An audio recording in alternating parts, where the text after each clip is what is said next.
এই ভিডিওতে আমরা $250,000 এর ভ্যাকেশনে যাব। এটা তো দারুণ। এটা সত্যি হতে পারে না। আর আমি আপনাদের দেখাবো এটা এবং $100,000 এর প্রেসিডেন্সিয়াল ভ্যাকেশন। এইদিকে আসুন স্যার। একটা $50,000 এর ভ্যাকেশন যেখানে পুরো আইফেল টাওয়ার আমাদের হবে। আমি এটা ধরে আছি আমার প্রাণ বাঁচাতে। আর তার আগে দেখাবো আমাদের $1 এর ভ্যাকেশন। এদিকে এসো বয়স, এই শ্যাকটা হলো আমাদের এটা ভ্যাকেশন। বাইরে থেকে সব দেখা যাচ্ছে। এখানে তো কোনো দেওয়াল নেই জিমি। ওয়েল, তার মানে ওয়াল আছে তো? এটা তো খুবই অদ্ভুত। আমি জানি তোমরা বিশ্বাস করবে না, এটা $1 একটু দেখো এদিকে। ও এটা 93 সেন্ট, তুমি মিথ্যে বলেছো। আমি রাউন্ড আপ করে $1 করেছি। তো $1 আমরা এই বেডটা পেয়েছি, যেটা শুধু একটা ম্যাট্রেস উড প্ল্যাঙ্কের উপরে বসানো আছে, একটা ভাঙা ক্যাবিনেট, একটা লাইট যেটা মাঝে মাঝে জ্বলে। ও ওই দিকে দেখো। আর আমাদের সিলিং থেকে একটা কিরকম যেন আওয়াজ আসছিল। ঘর থেকে কিছু আওয়াজ শোনা যাচ্ছিল, কারণ ছাদের উপরে একটা র‍্যাকুন আছে। আমি জানি অনেকে রাগ করবে যদি তাদের হোটেলের ছাদের উপরে একটা র‍্যাকুন থাকে, কিন্তু জানি না কেন আমরা খুব খুশি। চেক আউট টাইমটা কখন? আগামীকাল। মনে রাখবে এই ভিডিওতে আমরা পরে $100,000 এর ভ্যাকেশনে যাব, একটা $250,000 এর ভ্যাকেশনে। আমরা কি ডাইরেক্ট জাম্প কাট করতে পারি না? না, আমরা যদি কষ্ট পাই তাহলে ওরা আমাদের খুশি আর কষ্টের মধ্যে পার্থক্যটা বুঝতে আমরা পারবে। কষ্ট পেলে ওরা খুশি হয়। আমরা কি একটা বেডে 4 জন ধরে যাব? যদি 4টে বেড চাই তাহলে $4 দিতে হবে। প্রথমেই বালিগুলো ফেলতে হবে। দাঁড়াও। রাকুনটা এক্ষুনি এখান দিয়ে দৌড়ে গেল। আমি এমন ভাবে চিৎকার করলাম যেন আমি একটা ছোট মেয়ে। এর পরের ভ্যাকেশনটা হলো 10,000 গুণ বেশি এক্সপেন্সিভ। তোমাদের স্বাগত জানাই $10,000 এর ভ্যাকেশনে। ও মাই গড, ও এটা তো দারুণ। আরে এটা আবার কি জিনিস? এই হোটেল রুমে জেলিফিশ আছে। ওকে, এটা একটা অপ্রয়োজনীয় জিনিস। ও এখানে একটা পুল আছে। এটা তো একটা প্রাইভেট পুল। আরে এটা তো একটা মুভির সিনের মতো মনে হচ্ছে।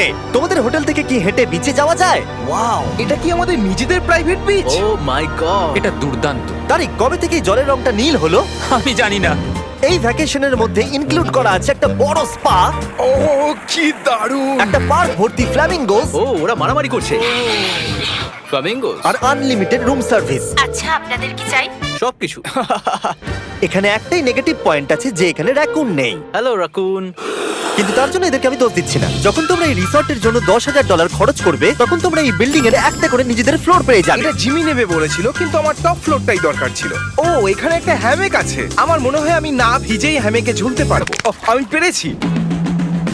ও একবার ভিউটা দেখো ক্রিস। হেই আমি ধরে ফেলেছি। 3 2 1 হেই। এই, আমি তোমাদের কটা রুল বলে দিচ্ছি। রুল নাম্বার 1, হ্যাঁ আমার পুলে কোনো পিলো ফেলা যাবে না। রুল নাম্বার 2, সরি তারিক। আর এখন দেখাবো এই হোটেলের দারুণ একটা জায়গা। এই ইনফিনিটি পুলটা আমাদের নিজেদের পার্সোনাল বিচ অব্দি আছে। ওই জলটা ওভারফ্লো হয়ে পড়ে যাচ্ছে না কেন? অনেকগুলো প্রশ্ন ঘুরছে মাথায়। আমার নিজেকে বাবা মনে হচ্ছে যে নিজের ছেলেদেরকে ভ্যাকেশনে নিয়ে এসেছে, ওদেরকে পুলে মজা করতে দেখছে। এই $10,000 এর ভ্যাকেশনটা দুর্দান্ত ছিল, কিন্তু ততটা দুর্দান্ত নয় যেটা আমরা পৃথিবীর অন্য প্রান্তের ভ্যাকেশনে গিয়ে পাবো। এবার আমরা আছি $50,000 এর ভ্যাকেশনে, সেটা হলো প্যারিসে। ব্যাকওয়েটস। আমাদের $50,000 এর ভ্যাকেশনটা শুরু হলো একটা প্রাইভেট লাক্সারি ফেরি রাইড দিয়ে। এটা কি জিনিস? এটা কি ইঞ্জিন? ভাই, এটা কি 1805 সালের? তারিক তারিক তারিক, ওই লোকটাকে জুম করো, ও ভিডিও করছে আমাদের। এই, আরে ওরা হাত তোমার নাড়াচ্ছে। কি ইউটিউব চ্যানেল আছে? আমার মনে হয় না ও ইংলিশ বলতে পারে। এই ভ্যাকেশনে ছিল দারুণ দারুণ নানান রকমের খাবার, একটা পুরো সিটির ট্যুর, ঠিক আছে, আর একটা লাক্সারি হোটেল রুম সাথে দারুণ ভিউ।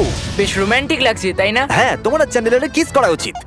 আর লাস্টে ছিল একটা খুবই এক্সপেন্সিভ সারপ্রাইজ। তোমরা সবাই হয়তো অনেকক্ষণ ধরে ভাবছো এটা $50,000 এর ভ্যাকেশন, আর আমরা এখনো অব্দি 50,000 খরচাই করিনি। হ্যাঁ, কিন্তু কোথায় খরচা করবে? তোমাদের পিছনে ওটা তো আইফেল টাওয়ার। আগে, হ্যাঁ, আর এখন এই পুরো আইফেল টাওয়ারটা আমাদের। দাঁড়াও, সত্যি? হ্যাঁ, 50,000 টাওয়ারের কোন পোরশনটা পেয়েছো? মোটামুটি পুরোটাই। ও মাই গড। এখন আমরা আইফেল টাওয়ারে আছি। আমার মনে হচ্ছে তুমি মজা করছো। না, আমি মজা করছি না, এটা আমাদের। এখানে আর কেউ নেই, আমাদের সোজা লাইন ধরে যেতে হবে। আশা করি এটা লিগ্যাল হবে। বেশিরভাগ সময় এই জায়গাটা লোকেদের ভিড়ে ঠাসা থাকে, আর যেহেতু এই জায়গাটা এখন পুরোপুরি আমাদের, তাই এখন আমরা এই টাওয়ারের একদম টপে যাব।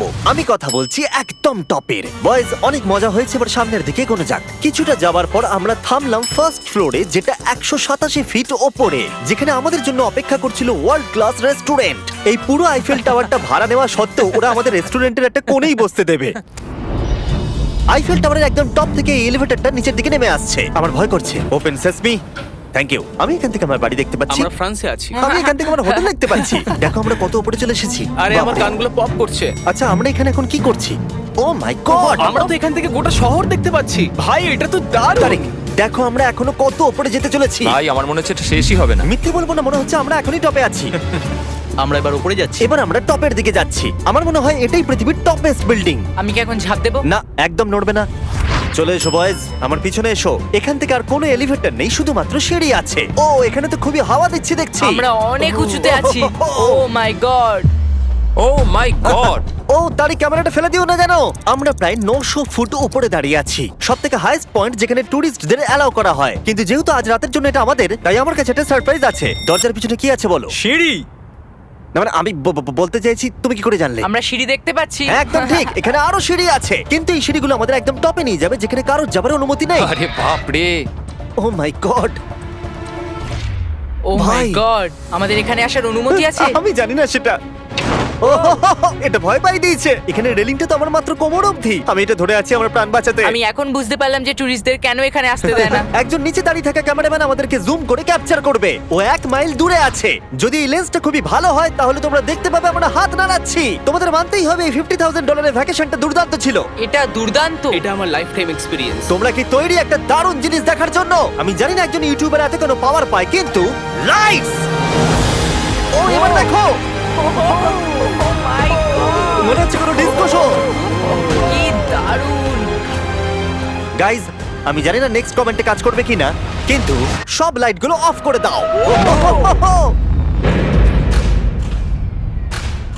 এই টাওয়ারটাকে পুরো কালো দেখাচ্ছে। পুরো আইফেল টাওয়ার অন্ধকার হয়ে গেছে। আচ্ছা বলো তো, হাজার হাজার ফ্রেঞ্চ পিপল এখন কি ভাবছে? তাদের এই টাওয়ারটা নিয়ে নেওয়া উচিত। জানি না কেন ওরা আমাকে এতটা কন্ট্রোল দিয়েছে। এবার আমরা যাব সুইজারল্যান্ডে $100,000 ভ্যাকেশনে। কিন্তু এটা কোনো সাধারণ ভ্যাকেশন নয়। এই হোটেলের আছে 2 ইঞ্চি মোটা বুলেট প্রুফ উইন্ডোজ, একটা প্যানিক বাটন যেটা টিপলে গোটা বিল্ডিংটা লক হয়ে যায়, আর টাইট সিকিউরিটি। কারণ এই হোটেলে পৃথিবীর বড় বড় নেতারা, প্রেসিডেন্টরা ভ্যাকেশনে আসে। আর সাইডম্যানও এই শহরেই ছিল, তাই আমি ডিসাইড করলাম তাদেরকে ডাকবো। ও মাই গড! এখানে তো অনেক খাবার আছে দেখছি। এখানে তো পুরো সমুদ্র তুলে নিয়ে চলে এসেছে। হি হি হি। এগুলো তো নাট। এটা গোটা ইউরোপের সব থেকে এক্সপেন্সিভ পেন্ট হাউস সুইট। এখানে আছে 8টা ফ্লোর, কয়েক ডজন রুমস, প্রচুর স্টাফ আছে আপনাদের যে কোনো প্রয়োজনে এবং খাবার সরবরাহ করবার জন্য। তোমার এটা চাই? নাও খেয়ে দেখো। এ বাবা! এদেরকে কি নর্মাল গেস্টদের মতো মনে হচ্ছে? তার মানে আপনারা এদেরকে বোকা মনে হচ্ছে। যেমনটা আমি আগে বলেছিলাম, এখানে পৃথিবীর বড় বড় লিডাররা ভ্যাকেশনে আসে। এমনকি বিল ক্লিনটন এখানে ছিল এবং তাকে কেউ হত্যা করতে পারেনি। এটা এতটাই সেফ। এখানকার সিকিউরিটি খুব টাইট, এমনকি সব উইন্ডোগুলো বুলেট প্রুফ। মানে এটা বুলেট প্রুফ? ও মাই গড, এটা তো খুবই মোটা। খুব শক্ত। আমি যদি প্রেসিডেন্ট হতাম। আর আমরা প্রয়োজন হলে কিছু স্নাইপারও রাখতে পারি আমাদের রুফটপে। আপনাদের কাছে স্নাইপারস আছে? তোমার সাথে সাইডম্যান নিয়ে কিছু নেগোশিয়েট করতে চাই। আমি চেষ্টা করছি। হ্যাঁ, এটা আমাকে নেগোশিয়েট করতে সাহায্য করবে। আমি 10% কিনতে চাই। বলো কত বলবো? তোমাকে জিজ্ঞাসা করেছো, তুমিই বলো। 200 মিলিয়ন জিমি। 200 মিলিয়ন। ঠিক আছে, প্যানিক বাটনের দিকে চলো। মিথ্যে বলবো না, যখন থেকে এখানে এসেছি আমি এই বাটনটাকে টিপতে চাইছিলাম। তোমরা সবাই নিশ্চয়ই বলবে এটা গুড আইডিয়া। কারণ তুমি বিল ক্লিনটন আর তোমাকে হুমকি দেওয়া হয়েছে। প্যানিক বাটন টিপে দাও। ও টিপে দিল। ও দাঁড়াও, আমি দেখতে পাচ্ছি এটা দরজা বন্ধ আরে, আমরা হচ্ছে। কি আটকে গেলাম? এটা কি লক? তোমরা কি ভেতরে আছো? তুমি কি নোলান? হ্যাঁ, সব দরজা বন্ধ। 1 সেকেন্ডের জন্য শুধু বেরিয়েছিলাম। কোন বাটনটা দিয়ে খোলে? তুমি এক্ষুনি প্যানিক ছিলে আর এখন দরজা খুলতে চাইছো? আর যদি তুমি এই বাটনটা টেপো, এরপরে পুলিশ আসবে আর তোমাকে একটা বড় ফাইন দিতে হবে। আর কিন্তু টিপবে না। আমি ভাবছিলাম প্রেসিডেন্টরা কিভাবে কোনো জায়গায় যায়, যেমন ম্যাকডোনাল্ডস। দেখি প্রেসিডেন্টরা কিভাবে ট্রাভেল করে। চলে এসো দিকে। তুমি যদি প্রেসিডেন্ট হও তাহলে তুমি যেখানেই যাও না কেন তোমার সাথে বডিগার্ড থাকবে। মানে যখন তুমি ড্রাইভ করছো। ও, আমাদের মনে হয় অনেক করে ও, নিয়ে আচ্ছা যাবে। আচ্ছা, কি করে জানবো কোন কারে আমরা যাবো? 3 নম্বর অথবা 4 নম্বর গাড়ি। তুমি বলছো 3 আর 4 এর মধ্যে বাঁচতে। কোন কারটা সব থেকে বেশি ডেঞ্জারাস? ফার্স্ট এডটা। নোলান, তুমি ফার্স্ট এডটা যাবে। হ্যাঁ, ঠিক আছে। ঠিক আছে। আমার সাথে কে যাবে? হ্যারি, চলে এসো। Harry Chandler. আমি প্রেসিডেন্ট, আমি মাঝখানে বসবো না। সাধারণত তোমরা হলে আমার বডিগার্ড, কিন্তু তোমরা খুবই দুর্বল। আরে চাপো, ওদিকে একটু চাপো। কোন প্রেসিডেন্ট ম্যাকডোনাল্ডসে যায় বলো তো? আচ্ছা, এই উইন্ডোটা খোলা যাবে? এই, কেমন আছো তোমরা? আরে, এখন কেউ গুলি মেরে দিতে পারে। কেউ না। গুলি মেরে দিতে পারে। বিশ্বাস হচ্ছে না আমরা এটা করছি। এটা দারুণ অভিজ্ঞতা। যেহেতু আমরা প্রেসিডেন্টদের মতো যাতায়াত করছিলাম, বহু মানুষ আমাদেরকে দেখছিল। কেমন আছো? এটা খুবই অকওয়ার্ড তুমি লাগছে। দেখো একবার সবাই আমাদের দিকে কেমন ভাবে দেখছে। লোকেরা ছবি তুলছে যেন আমরা প্রেসিডেন্ট। অদ্ভুত। ম্যাকডোনাল্ডস এর লোকেরাও একটু ঘাবড়ে গেছিল। আমাদের সিকিউরিটি কিছু মনে করো না। জিমি, এটা কি তোমার আইফেল টাওয়ারের থেকেও বেশি ভালো ডিপেন্ড লাগছে? করছে কেমন নাগেটস গুলো হবে তার উপরে। যদিও সবকটা ভ্যাকেশনের অভিজ্ঞতা দারুণ ছিল, কিন্তু পরের ভ্যাকেশনের কাছে সব ফিকে। আমাদের শেষ ভ্যাকেশনের জন্য আবার আমাদের পৃথিবীর আরেক প্রান্তে যেতে হলো। আর এবার আমরা আছি জাপানে $250,000 ভ্যাকেশনে। আর আমরা এখানে একজন স্পেশাল গেস্টকে নিয়ে এসেছি, তাই আপনারা ভিডিওটা শেষ অবধি দেখুন। আমরা শুরু করলাম আমাদের ভ্যাকেশনটা জাপানের সবথেকে এক্সপেন্সিভ হোটেলে আমাদের ব্যাগগুলোকে রেখে। এটা দুর্দান্ত।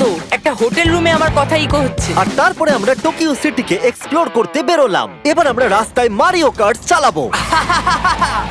আমরা প্রাইভেট মারিও কার্টস রেন্টে নিয়েছিলাম, যাতে আমরা জাপানের রাস্তাগুলো দিয়ে ঘুরে দেখতে পারি। সব লোকেরা আমাদেরকে দেখছে, এটা রাস্তায় চালানো ঠিক নয়। আসল গাড়ি ঠিক আমার পাশ দিয়ে যাচ্ছে। দেখো কত লোক এই রাস্তাটা পার করছে। এটা পৃথিবীর অন্যতম বিজি ক্রসওয়াক, আর আমরা এর মধ্যে দিয়ে চালাচ্ছিলাম। Wow, আমরা টোকিওতে গো কার্ট চালাচ্ছি।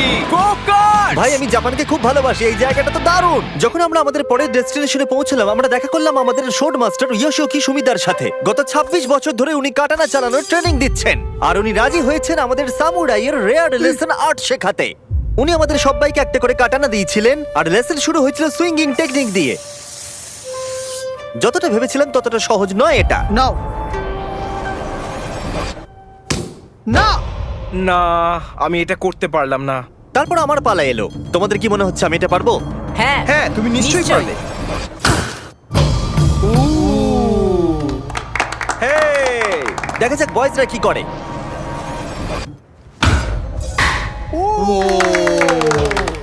এটা আমি কিভাবে করলাম? আর তারপর আমাদের সামুরাই টিচার এই দারুণ কাটানাটা গিফট করলেন। এটার আমি যোগ্য নই, কিন্তু থ্যাংক ইউ। আর যেহেতু এটা ছিল $250,000 ভ্যাকেশন, আমরা পৃথিবীর অন্যতম প্রিমিয়াম সুশি শেফকে ভাড়া নিয়েছিলাম। তার সঙ্গে ছিল এই পুরো ফ্লোটিং রেস্টুরেন্টটাও। আমরা লুই ভিটেন Oh কোস্টার্স my পাবো। God! শেফ আমাদের টেবিলের পাশেই সুশি বানাচ্ছিল, আর তার দুর্দান্ত কাজ দেখা আমাদের কুলেস্ট ডাইনিং এক্সপিরিয়েন্স ছিল। ও ও মাই গড! ও ওরা বললো আমরা এই পাখিদেরকে খাবার খাওয়াতে পারি। এই নাও, খেয়ে যাও। আরে ও হাওয়াতে ক্যাচ করে নিল। আর যখন আমরা বিল পে করলাম, তারপর আমরা একটা দুর্দান্ত জায়গার দিকে এগিয়ে গেলাম। চলো এসো, আমি এই পুরো জায়গাটাকে রেন্টে নিয়েছি। এটা দেখার আগে মজা খুলতে হবে। এটা বেসিক্যালি একটা আর্ট মিউজিয়াম, কিন্তু দারুণ এক্সপেরিয়েন্স হতে চলেছে। ও মাই গড, গায়ে কাঁটা দিচ্ছে। আমার চোখ এই দৃশ্য কোনোদিন ভুলবে না। মরে যাওয়ার পর কি এরকমই দেখতে লাগবে? সম্ভবত। এর পরে রোদে কি আছে? ওয়াও! সাধারণত এই জায়গাটা সব সময় লোকে ভর্তি থাকে, কিন্তু একা এক্সপেরিয়েন্স নিতে আমরা এই গোটা জায়গাটা রেন্টে নিয়েছিলাম। আমাদের এখন অবধি দেখা সব থেকে দুর্দান্ত জিনিস। ভাই, এগুলো কি মাছ? আমরা আছি একটা পুলে, একটা মিউজিয়ামের ভেতরে, যেখানে অ্যানিমেটেড ফিশ রয়েছে। এটা হলো সবথেকে ইউনিক জিনিস যেটা তোমরা ভ্যাকেশনে করতে পারো। দাঁড়াও, মাছগুলো আমাদের চারদিকে ঘুরছে। ওরা কি করে বুঝলো যে আমাদের চারপাশে ওদেরকে ভালোবাসে ঘুরতে হবে? আমাদের। ওরা এখন চারিদিকে ছড়িয়ে যাচ্ছে। এবার নিশ্চয়ই তোমাদের খিদে পেয়েছে। এই রেস্টুরেন্টটা তাই আমি রেন্টে নিয়েছি, যেটা রোবট দ্বারা পরিচালিত। কি? আমার নাম পেপার। আমাদের কি বসার জায়গা দেবে পেপার? নিশ্চয়ই, চলুন একটা কমফোর্টেবল সিট খুঁজি। আমরা এই পুরো জায়গাটাকে নিয়ে নিয়েছিলাম, তাই এখানে রোবট ওয়েটার ছাড়া আর কেউ ছিল না। ফুড রোবট এসে গেছে। দাঁড়াও, ফুডটাও কি রোবট নিয়ে আসছে? একটা সুন্দর ফ্লাফি রোবট। দেখো পেপার কিরাম চ্যান্ডলারের দিকে একভাবে তাকিয়ে আছে। পেপার মনে হচ্ছে চ্যান্ডলারকে পছন্দ ভাই, করছে আমি না। কিছু করিনি তো। সবাই এখানে ভালো করে খেয়ে নাও, কারণ আগামীকাল আমি একটা সম্পূর্ণ থিম পার্ক ভাড়া নিয়েছি, আর সেখানে পিউটিপাইও থাকবে, যেটা সত্যি দারুণ ব্যাপার। তোমরা দেখেছো পিউটিপাই আর আমার একটা লং হিস্ট্রি আছে। মিস্টার বেস্ট, আমি ভাবছিলাম যে তোমার সাথে কবে দেখা হবে।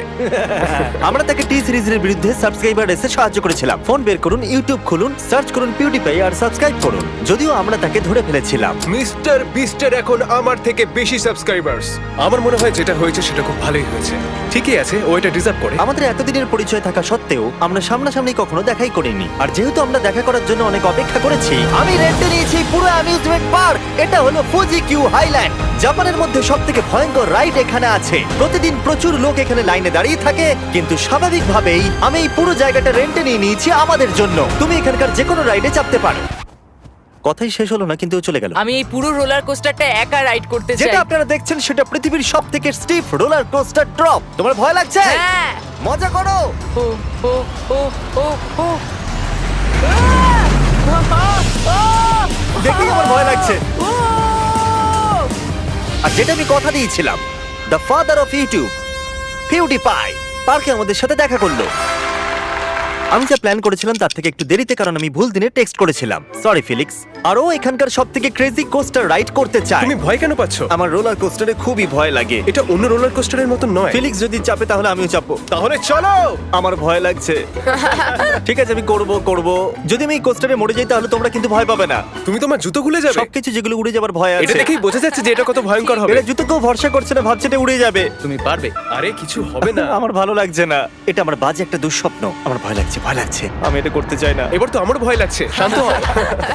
ও যা খুশি করো কিন্তু ছুড়ে কিছু মেরো না। আমার ভয় লাগছে। আমরা অন্য কিছু পাচ্ছি, ভালো কিছু একটা কমফোর্টেবল রাইড। আমি সত্যি জানি না এটাতে কি হতে চলেছে। লিটারালি একটা পয়েন্টে সেটা 90 ডিগ্রি ড্রপ আছে। তুমি আমাকে ভয় দেখাচ্ছ। তুমি কেন এখানে আমাকে নিয়ে এলে? তুমি আমাকে এখানে ডেকেছো। কিন্তু আমরা জানতামই না যে এটা কি না, এই রাইডটা পিছন দিকে যাবে। আমরা পিছন দিকে কেন যাচ্ছি?